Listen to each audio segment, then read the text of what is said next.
Bienvenido a nuestro resumen semanal del 24 al 28 de octubre. Estas son las noticias.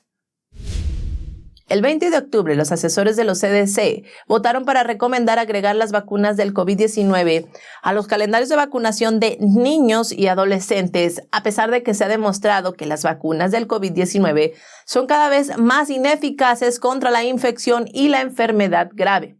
Sin embargo, la política de cada estado variará dependiendo de la actitud del gobernador. En las áreas republicanas, por supuesto, lo más probable es que no haya mandatos de vacunación para los niños. El gobernador de Florida, Ron DeSantis, durante una conferencia de prensa en el condado de Lee, dijo lo siguiente: mientras esté cerca, mientras esté pateando y gritando, no habrá mandatos de vacunas COVID para sus hijos. Luego, la gobernadora de Dakota del Sur, Kristi Noem, también dijo en una declaración en video lo siguiente: mientras sea gobernadora, continuaré protegiendo a sus hijos y lucharé contra cualquiera y contra el gobierno federal que intenta forzar la vacuna del COVID en nuestros hijos. El gobernador de Oklahoma, Kevin Stitt, dijo en un comunicado lo siguiente: independientemente de lo que digan los CDC en Washington, nada cambia en Oklahoma y no se requiere que los niños se vacunen contra el COVID para asistir a la escuela. El gobernador de Tennessee, Bill Lee, escribió un Twitter que decía lo siguiente: las familias de Tennessee no se verán afectadas por la votación de hoy de los CDC. Continuaremos defendiendo a los niños de Tennessee y a la libertad personal. Varios candidatos republicanos, incluidos el senador de Pensilvania, Doug Mastriano, y Kari Lake, la candidata republicana gobernadora de Arizona, dijeron que si son elegidos se opondrán a los mandatos de vacunación infantil. Los padres que viven en áreas gobernadas por demócratas y que tienen hijos a los que no quieren vacunar tendrán que luchar por su libertad para que ellos no sean vacunados. Los padres pueden verificar si pueden solicitar una exención. Después de todo, las escuelas no pueden obligar legalmente a vacunar a los pequeños. Y bueno, escuchen esto: el 20º Congreso del Partido Comunista Chino cerró el 22 de octubre. Honestamente, a nadie le importa lo que dijo el PSC en la reunión y menos si Xi Jinping será reelegido, porque bueno, pues es algo que puedes adivinar hasta con los ojos cerrados. Pero lo que sí llamó verdaderamente la atención fue un video de la ceremonia de clausura que se convirtió en la comidilla del mundo y que fue tuiteado por el periodista de AFP, Leo Ramírez. El video fue reenviado y fue distribuido por la BBC, también por la DW, también por Radio Free Asia y además de otros medios de comunicación.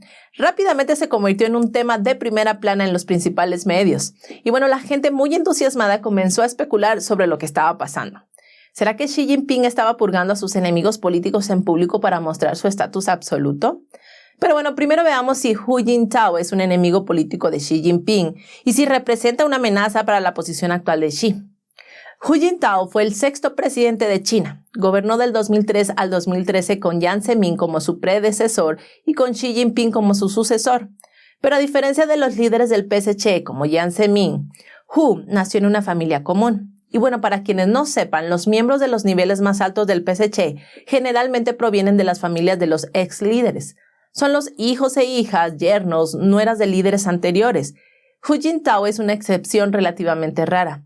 Deng Xiaoping lo nombró presidente antes de que naciera. De lo contrario, Jiang Zemin no le habría pasado el puesto a Hu. Pero a pesar de que Hu se convirtió en el máximo líder del PSC, el verdadero poder aún estaba en manos de Jiang Zemin. Hu sobrevivió a un mandato aterrador de 10 años, con más de 10 intentos de asesinato supuestamente dirigidos a él, así que no hay duda de su resentimiento hacia Jiang Zemin. Antes de que terminara su mandato, Jiang Zemin eligió a Xi Jinping. Xi había estado actuando de manera moderada e incompetente como sucesor de Hu Jintao. Zemin esperaba controlar a Xi de la misma manera que había controlado a Hu Jintao, pero Jiang juzgó mal las cosas esta vez. Xi Jinping creció en una familia de alto nivel del PSC y se familiarizó con las tácticas de la lucha interna del PSC. Xi es fuerte y audaz y definitivamente no es un hombre que se deje manipular. Durante la lucha de Hu con Jiang Zemin, Hu Jintao se convirtió en aliado de Xi Jinping. Hu puso como condición que no ocuparía más cargos después de renunciar a la presidencia para obligar a Jiang Zemin a renunciar también a la escena política del PSC. En cierto sentido, Hu ayudó a Xi Jinping a eliminar a un fuerte enemigo político. Es por eso que Hu todavía está sentado en la primera fila del podio en este momento. El analista de la BBC sugiere que el Congreso del Partido Comunista suele ser un evento con mucho guión. Esto ha llevado a la especulación de que el momento de la expulsión de Hu Jintao puede no haber sido accidental. Primero Hu asistió a la reunión a puertas cerradas, luego fue escoltado por el personal para salir. Lo curioso es que lo escoltaron para salir hasta que la conferencia permitió que las cámaras ingresaran y se establecieran en su posicionamiento. Entonces la BBC señala que las dos razones más probables de la partida de Hu son que fue destituido simbólicamente de su cargo como parte de la política de poder de China en nombre del líder de antaño y porque Hu tiene serios problemas de salud. Analicemos la primera posibilidad, que representa la eliminación simbólica del líder de la era anterior. Como dijimos anteriormente, ¿cómo podría Hu Jintao ser removido de su cargo nuevamente cuando ya había removido todos sus cargos sustantivos y nominales cuando dejó el cargo como líder? Así que esta posibilidad no tiene mucho sentido. Podríamos preguntarnos incluso si Hu y Xi fueran aliados antes, ¿podría ser que Xi Jinping vea a Hu Jintao como una amenaza para su gobierno continuo?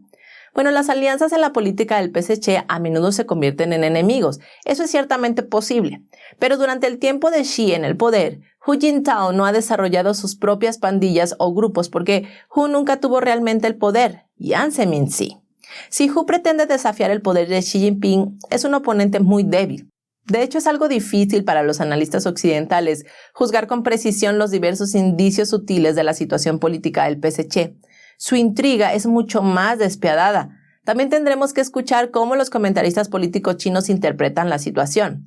Hu Ping es un comentarista político que ahora vive en Nueva York. Él es el editor en jefe de la revista Beijing Spring. Él le dijo a Voice of America que a Hu Jintao, que ahora tiene 80 años, se le pidió temporalmente que abandonara la reunión, posiblemente con la excusa de razones físicas. Con estos antecedentes, echemos un vistazo al video nuevamente. Es posible que tengamos una percepción diferente. Las imágenes muestran a Hu de aspecto frágil sentado junto a Xi Jinping. De repente, un miembro del personal se acerca para escoltarlo fuera de la habitación susurrándole algo al oído. Pero Hu Jintao parecía reacio. Luego la otra parte trató de sujetarlo por detrás, tratando de levantarlo, pero no tuvo éxito. Otro líder del Partido Comunista, sentado a su izquierda, también trató de ayudarlo a ponerse de pie. Trató de alcanzar un documento que estaba a su lado, pero Xi le impidió llevarse el documento. Entonces Xi se unió a la persuasión. Algunos dijeron que era el documento de Xi, pero no era. Xi tenía otro documento frente a él. En la siguiente toma, Hu Jintao se puso de pie con la ayuda de un miembro del personal y comenzó a levantarse de su asiento. La mano del miembro del personal tiene una carpeta roja extra con documentos adentro. Esos documentos parecen ser del alto funcionario del lado izquierdo de Hu Jintao, quien entregó sus documentos a Hu Jintao. Luego llegó un segundo miembro del personal y cortésmente le mostró el camino a Hu Jintao. Hu también tuvo algunas palabras con Xi al salir de la reunión y Xi asintió en respuesta. No había mucha expresión. Hu también le dio unas palmaditas en el hombro al primer ministro saliente Li Keqiang. El PSC sabe que tiene los ojos del mundo exterior sobre este evento. Y bueno, la cuenta oficial de Xinhua en Twitter en inglés, que es la agencia oficial de noticias del Partido Comunista, ofreció una explicación que decía lo siguiente. Lu Yawen, el reportero de Xinhuanet, se enteró de que Hu Jintao insistió en asistir a la sesión de clausura del 20º Congreso Nacional del partido, a pesar de que recientemente se ha estado tomando un tiempo para recuperarse. Al no encontrarse bien durante la sesión, su personal por su salud lo acompañó a una habitación al lado del lugar de reunión para descansar. Ahora está mucho mejor. Y bueno, tal vez en esta ocasión estén diciendo la verdad, pero la gente ya no cree en el PSC. Entonces, cuando un régimen pierde su credibilidad y la verdad que dice es descartada como una mentira por la gente, bueno, pues ahí es cuando el régimen va a morir. Según datos proporcionados por la Administración de Información Energética, registros desde 1993 muestran que las reservas de diésel se encuentran en su nivel más bajo de octubre. Bloomberg News reportó que al mismo tiempo, el promedio móvil de 4 semanas de la demanda de destilados aumentó a su nivel estacional más alto desde el 2007. Por lo tanto, Estados Unidos para el 14 de octubre tiene 25,4 días de suministro. El diésel no recibe tanta atención como el petróleo y el gas natural, pero eso no significa que no sea importante. El diésel es el elemento vital de la industria estadounidense y es probable que el precio del diésel por sí solo tenga un impacto más importante en la inflación que cualquier otro factor. Tanto los semirremolques como las zonas rurales dependen del diésel para funcionar, y los sectores críticos de fabricación también lo necesitan. La administración Biden ha guardado silencio. Probablemente esperan que esta desalentadora noticia no se generalice, ya que es una bomba política que está a la espera de explotar, especialmente con las elecciones intermedias tan cerca. La crisis del diésel se produce a poco más de 2 semanas antes de las elecciones intermedias de noviembre y es probable que aumenten aún más los precios. El precio promedio de un galón de diésel se ubica en alrededor de $5.33 a nivel nacional, que según datos de la AAA es un 50% más alto que el año pasado en esta época. La noticia llega justo ahora que la administración Biden anunció recientemente que liberaría otros 15 millones de barriles de petróleo de la Reserva Estratégica de los Estados Unidos. Y bueno, los republicanos dicen que es un intento de mantener a flote políticamente a los demócratas antes de las elecciones intermedias. La administración Biden ha liberado más petróleo de guerra en menos de 2 años que todos los presidentes anteriores combinados. Desde el momento en que los Estados Unidos comenzaron a almacenar petróleo de guerra en la década de 1970, la suma de barriles liberados a lo largo de las décadas llegó a 170 millones de barriles, 70 millones de los cuales fueron liberados por Clinton. Sin embargo, desde que Biden ha estado en la Casa Blanca, se han liberado 180 millones de barriles. 180 millones de barriles en solo 2 años. Casi se han agotado los 4 años del expresidente Trump para reponer el petróleo de guerra. Los demócratas dicen que no es una táctica política, pero es difícil convencer al público de lo contrario. La administración Biden ha eliminado 34 años de almacenamiento de reservas estratégicas de petróleo y ha reducido el nivel de reservas al nivel de 1984. Expertos y abogados de la industria energética acusan a Biden de explotar ilegalmente la reserva estratégica de petróleo para obtener ganancias políticas. Jay Young, el fundador presidente de King Operation Corporation, cree que Biden está utilizando la reserva estratégica de petróleo como un esquema Ponzi. Young dijo lo siguiente: él agotó 1/3 de nuestras reservas estratégicas porque quiere ganar una elección. Y no es para eso para lo que se supone que deben usarse las reservas estratégicas. Se usan para la guerra y en momentos en que no pudimos obtener suficiente petróleo debido a la guerra. Irina Zuckerman, miembro del Comité de Energía y Medio Ambiente de la Asociación Estadounidense de Abogados, tiene la misma opinión que Young. Ella cree que si proporcionan suministro adicional rápidamente, la gente no culpará a los demócratas por los altos precios de gasolina. Dijo que los movimientos de Biden violaron la Ley de Conservación y Política Energética y que sus movimientos son ilegales. De acuerdo con la ley, las reservas estratégicas de petróleo pueden liberarse al mercado solo cuando hay una emergencia que provoque altos precios de la energía. Young dijo que Biden puso a Estados Unidos en una situación desfavorable porque es casi imposible recargar la reserva a precios más bajos. Young dijo lo siguiente: nadie tiene 180 millones de barriles de petróleo por ahí para que podamos reemplazar ese petróleo. Si podemos encontrar el petróleo, los precios de este son tan sensibles a la demanda que pagaremos precios más altos. Zuckerman está de acuerdo en que quedarse sin reservas de petróleo pondrá a Estados Unidos en una situación vulnerable y dará influencia a la Organización de Países Exportadores de Petróleo, a la OPEP, y a los terroristas. Y bueno, escuche esto. A menos de 2 semanas de las elecciones intermedias del 2020, el mundo político ha estado atento al anuncio del expresidente Trump. Todos sin duda esperan que dé a conocer si está listo para regresar a la Casa Blanca. Bueno, pues el avión de Trump, el Boeing 757 Trump Power One, que recientemente ha sido renombrado como conductor personal, ha despegado varias veces y quizás esta sea la señal de su regreso. La semana pasada el avión del expresidente llegó al Aeropuerto Internacional de Palm Beach después de volar durante varias horas sobre un pequeño aeropuerto en Lake Charles, Luisiana. Este es un indicador importante de que no solo está en condiciones de volar, sino que probablemente esté listo para convertirse nuevamente en la herramienta de campaña más importante de Trump. En los últimos días, el avión del expresidente ha realizado una serie de vuelos cortos a diferentes altitudes que van desde los 10 minutos hasta los 20 o 30 minutos.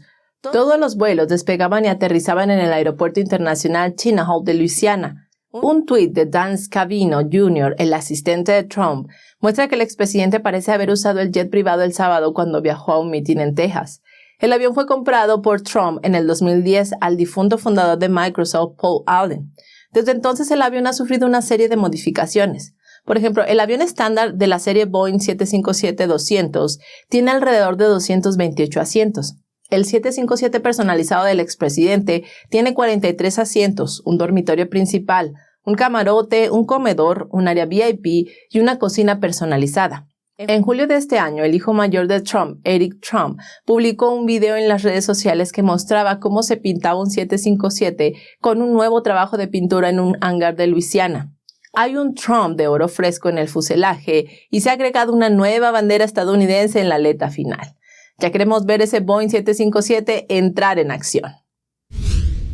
Te recuerdo que ya tenemos activas nuestras membresías y al unirte a nuestro canal, además de obtener muy buenos beneficios, podrás apoyar a nuestro proyecto de manera económica, lo cual agradecemos infinitamente. La forma de hacerlo es súper sencillo, es dándole clic al botón de ahí abajo que dice Join o Unirse. Muchas gracias por tu apoyo. Ellos son nuestros miembros.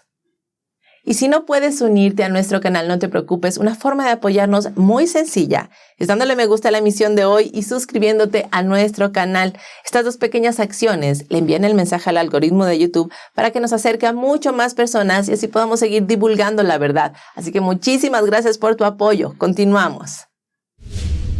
Antes de las elecciones de mitad de mandato, el Comité Nacional Republicano, RNC por sus siglas en inglés, ha iniciado 73 juicios en 20 estados sobre cuestiones de integridad electoral. Esto con la finalidad de garantizar las victorias republicanas en los estados disputados este año. Gase McGavin, portavoz de la RNC, dijo que la presidenta Ronna McDaniel espera adoptar un enfoque legal agresivo para hacer de este ciclo electoral el ciclo más litigoso de la RNC. La estrategia incluye dos tipos de litigio. La primera son las acciones ofensivas, tales como demandar a los secretarios de Estado demócratas y cuestionar las leyes electorales que favorecen a los demócratas. El segundo son las acciones defensivas, incluida la intervención en demandas presentadas por la administración Biden en los estados republicanos. Estos desafíos legales abordan muchos aspectos del proceso electoral, como el derecho de los observadores electorales a observar el conteo y también el conteo ilegal de boletas en ausencia marcadas incorrectamente. Michael Barr, director ejecutivo de la Iniciativa de Transparencia Electoral, le dijo a Fox News Digital que se han logrado avances significativos en los últimos 2 años para restaurar la fe de los votantes en las elecciones justas y seguras. De hecho, la RNC ha tenido éxito en una serie de juicios. Por ejemplo, en Vermont y Nueva York, ha buscado derogar las leyes electorales que permiten votar a los ciudadanos no estadounidenses. También en junio anuló con éxito una ley en la Corte Suprema del Estado de Nueva York que permite que al menos 900,000 no ciudadanos se agregaran a las listas de votantes. La RNC también ganó 2 demandas este mes en Nevada y Arizona, que tenía como objetivo garantizar que los trabajadores electorales representen a ambos partidos por igual, obligando a ambos estados a proporcionar datos de los trabajadores electorales. Y lo más reciente fue la semana pasada, donde también ganó un desafío legal contra la secretaria de Estado demócrata de Michigan, Jocelyn Benson, por imponer restricciones ilegales al retador electoral. Sabemos que hay otros casos más que están en camino al éxito. A principios de este mes, la RNC y el Partido Republicano de Pensilvania presentaron una demanda conjunta solicitando a la Corte Suprema de Pensilvania que bloquee el conteo de boletas por correo sin fecha.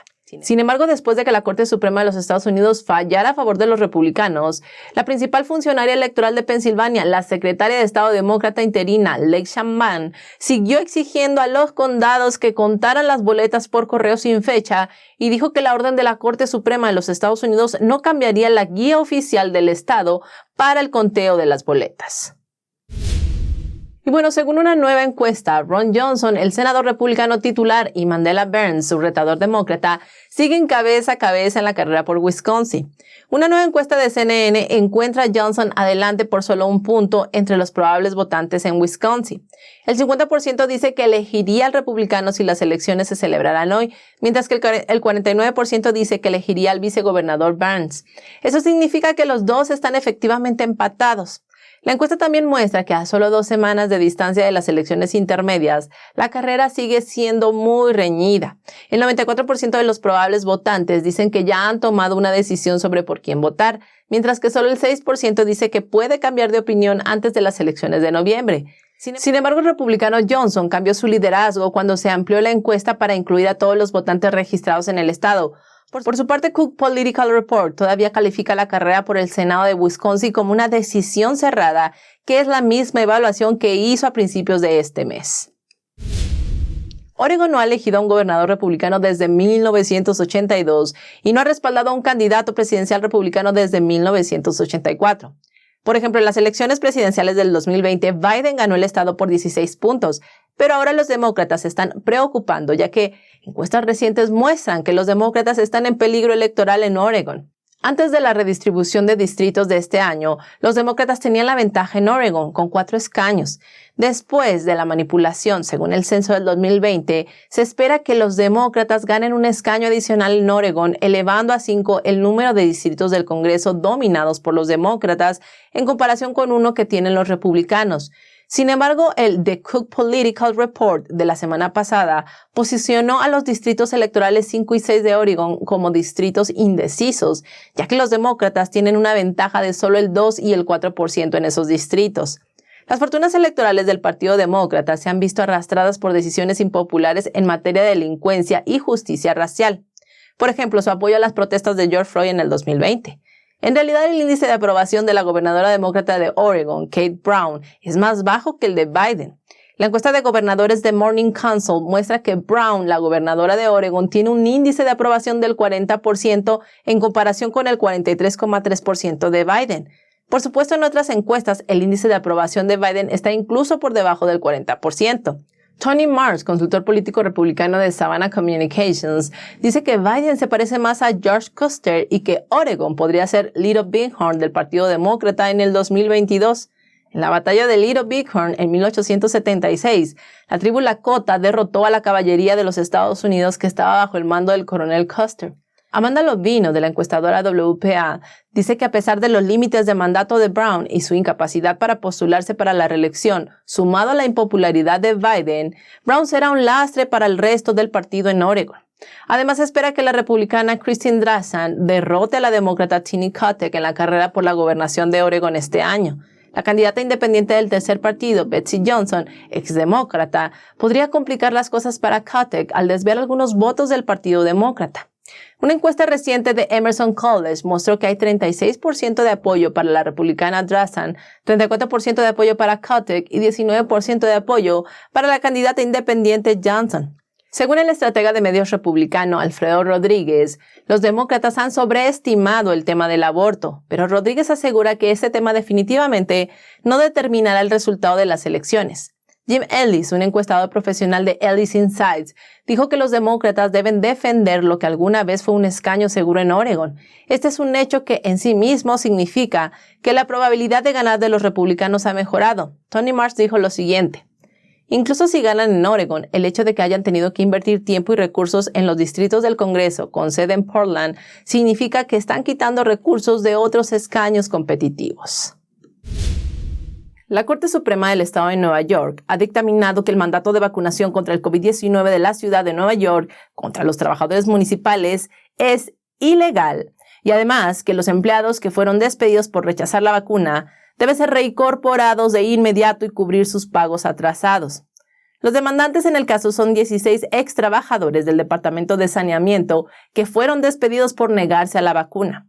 Más de 1,750 trabajadores de la ciudad de Nueva York han sido despedidos por negarse a vacunar, incluso 36 policías y más de 950 empleados del Departamento de Educación. En su fallo, el juez Ralph Porcio dijo lo siguiente: estar vacunado no evita que una persona contraiga o transmita el COVID-19. Porcio dijo en su fallo de 13 páginas que la orden del 20 de octubre del 2021 del entonces comisionado de la salud de la ciudad, Dave Chokshi, viola la doctrina de separación de poderes que está consagrada en la Constitución estatal. Chokshi tampoco tenía el poder y la autoridad para excluirlos permanentemente de su lugar de trabajo.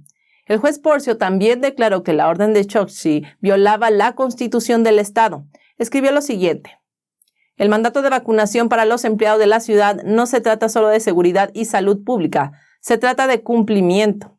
Si recordamos, el 24 de marzo, el alcalde de Nueva York, Eric Adams, emitió una orden ejecutiva eximiendo a los atletas y artistas del mandato de vacunas, pero no ha eximido del mandato de vacunación a ningún trabajador del gobierno. El juez calificó las órdenes ejecutivas de arbitrarias y caprichosas. James McCarthy, el presidente teniente de la Asociación de Oficiales de Bomberos Uniformados del Departamento de Bomberos de Nueva York, condenó al alcalde Adams a principio de este año, luego de que el alcalde permitiera esta excepción al mandato de vacunas para atletas y artistas. Mientras tanto, los bomberos seguían siendo despedidos por no estar vacunados. McCarthy dijo lo siguiente: estamos aquí para decir que apoyamos la revocación del mandato de vacunación. Creemos que también se debería reubicar el mandato a las personas que trabajan para la ciudad de Nueva York. El juez Porcio dijo que no deberían penalizar a las personas que se presentaron a trabajar con gran riesgo para ellos y sus familias mientras hubo confinamiento. Y bueno, de acuerdo con este fallo, los trabajadores sanitarios despedidos tenían hasta las 6 de la mañana del martes para regresar a su estado laboral oficial. Sin embargo, esta sentencia se aplicó únicamente a los demandantes en este caso. Pero su abogado, Chad LeBeglia, dijo que todos los empleados de la ciudad que fueron despedidos debido a la orden, pues pueden presentar una demanda civil contra la ciudad. Y como era de esperarse, el Departamento Legal de la Ciudad de Nueva York dijo que ha presentado documentos que buscan anular la decisión de Porcio. Un expiloto e instructor de vuelo del Ejército de los Estados Unidos que trabajó en China fue arrestado en Australia y será extraditado a los Estados Unidos. Según los registros judiciales, Daniel Edmond Dugan fue arrestado el 21 de octubre en Nueva Gales del Sur, en Australia. A pedido de los Estados Unidos, la policía australiana lo arrestó y están a punto de iniciar un proceso formal de extradición. Los detalles de la orden de arresto de los Estados Unidos y los cargos no se han hecho públicos todavía. Dugan sirvió en el ejército de los Estados Unidos y tiene más de 12 años de experiencia en el vuelo de aviones de combate. Además, voló un avión de ataque AB-8B Harrier en el Cuerpo de Marines de los Estados Unidos y ha realizado cientos de aterrizajes en portaaviones en 7 portaaviones diferentes. También fue instructor de combate aéreo. Después de conocer y casarse con su esposa en Sydney, comenzó a establecerse en Australia y comenzó una compañía llamada Top Gun Tasmania que emplea a expilotos de la Fuerza Aérea. Ellos ofrecen aventuras de vuelo para los turistas a bordo de aviones de combate. Contrató a pilotos de las fuerzas aéreas alemanas, australianas y británicas. Reuters informó que Dugan fue arrestado porque había trabajado en China. Él se mudó a Beijing en el 2014 y vendió Top Gun Tasmania poco después. En el perfil de Dugan en LinkedIn dice que había estado trabajando en Qingdao, China, desde el 2017 como director gerente de una firma de consultoría de aviación integrada. En la misma semana en que Dugan fue arrestado, el Ministerio de Defensa británico confirmó que alrededor de 30 pilotos de combate británicos retirados estaban entrenando al personal de la Fuerza Aérea China Comunista en una escuela de vuelo en Sudáfrica para ayudar a las fuerzas comunistas a comprender las tácticas de los combatientes y pilotos occidentales, así como aprender a derribar a combatientes occidentales. Gran Bretaña ha advertido a estos pilotos que deben dejar de trabajar para China o serán procesados bajo una nueva ley por motivos de seguridad nacional. Australia también está investigando informes de que algunos de sus expilotos de combate fueron reclutados para trabajar en China. El expresidente Trump anunció el miércoles que realizará una serie de mítines políticos en los estados indecisos, esto con la intención de hacer campaña personalmente a favor de los candidatos que apoya antes de las elecciones de mitad de periodo. Y bueno, durante 5 días llevará a cabo una serie de mítines en los estados que se encuentran como campo de batalla. Estos incluyen Florida, Pensilvania, Ohio y Iowa. En ese bombardeo que tendrá lugar antes del día de las elecciones del 8 de noviembre, Trump viajará a cada uno de los estados en donde se encuentran los candidatos que ha respaldado públicamente. Esto incluiría al candidato del Senado de Pensilvania, Mehmet Oz, el candidato de gobernador para Pensilvania, Doug Mastriano, el candidato al Senado de Ohio, J.D. Vance, el gobernador de Iowa, Kim Reynolds, y el senador de Iowa, Chuck Grassley, y también al senador de Florida, Marco Rubio. La lista no incluye al gobernador de Florida, Ron DeSantis, quien se postula para la reelección. Sin embargo, DeSantis aventaja a su oponente por 8 a 12 puntos en varias encuestas y tiene una victoria básicamente segura. La candidata republicana a gobernador de Arizona, Kari Lake, también supera a su oponente por 4 puntos en las encuestas. Y bueno, esto según una encuesta realizada por Data for Progress, que es un grupo de tendencia izquierdista, pues ahí también muestra cómo lleva la delantera. Entonces, si incluso en las encuestas de tendencia izquierdista, el 50% de los votantes probables respalda a Kari Lake, mientras que el 46% apoya a Hobbs, pues no hay duda quién lleva la delantera. En Georgia, el republicano Herschel Walker recuperó su mayor ventaja sobre el senador Raphael Warnock. El miércoles una encuesta de More Information Group encontró que Walker ahora lidera a Warnock por 4 puntos, lo que está por encima del margen de error de 3 puntos. Seguiremos de cerca el trayecto del expresidente Trump para las elecciones de mitad de periodo, ya que estas están a la vuelta de la esquina. El senador Mark Warner, una de las principales figuras del Partido Demócrata, quien actualmente se encuentra de visita en Australia, ha advertido nuevamente sobre los riesgos de seguridad que plantea TikTok. Y en un movimiento inusual, Warner reconoció que el expresidente Trump tiene razón al advertirnos sobre TikTok. La revista Forbes informó el 20 de octubre que el equipo chino de la empresa matriz de TikTok, ByteDance, planea usar TikTok para monitorear las ubicaciones personales de ciudadanos estadounidenses seleccionados. El Departamento de Auditoría Interna y Control de Riesgos de TikTok se enfoca en investigar posibles conductas indebidas por parte de empleados actuales y anteriores de TikTok. La investigación está dirigida por ejecutivos que tienen su sede en Beijing, pero materiales internos que fueron revisados por Forbes muestran que en al menos 2 casos, la unidad planeó obtener datos de ubicación de los dispositivos de usuarios estadounidenses para determinar la ubicación de un ciudadano estadounidense que nunca había tenido una relación laboral con la empresa. Mark Warner es el jefe del Comité de Inteligencia del Senado. Dice que la dominación tecnológica impuesta por el régimen comunista chino sobre otros países realmente es aterradora. Él dijo lo siguiente: China, que tiene este tipo de dominación tecnológica en varios países, debería asustarnos mucho porque hemos visto el tipo de estado de vigilancia orwelliano que ya han creado dentro de China. También dijo que el expresidente Trump tenía razón sobre los riesgos de seguridad que plantea TikTok. Él le dijo a Sydney Herald lo siguiente: esto no es algo que normalmente me escucharías decir, pero Donald Trump tenía razón sobre TikTok hace años. Si recordamos, el expresidente Trump intentó cerrar las aplicaciones de redes sociales para TikTok y WeChat en el 2020. Trump citó riesgos de seguridad. Sin embargo, estas acciones fueron bloqueadas por una orden judicial federal. Actualmente, Joe Biden firmó su propia orden ejecutiva ordenando al Departamento de Comercio de los Estados Unidos que evalúe estas amenazas a través de un análisis riguroso basado en evidencia. La ministra de Ciberseguridad del Interior de Australia, Clary O'Neill, ha pedido a los australianos que usan TikTok que sean cautelosos con la recopilación de datos de la aplicación. La medida se produce después de que TikTok de Australia admitiera en julio que sus empleados en China tenían acceso a los datos de los usuarios australianos. Llegamos al fin de nuestro resumen semanal. Muchísimas gracias por acompañarnos. Te recuerdo que puedes sumarte a nuestra sala de chat en Telegram, seguirnos por YouMaker o escucharnos en nuestro podcast. Los links, como de costumbre, en la cajita de descripción, a la par del link de donaciones. Gracias por tu apoyo. Nos vemos el lunes.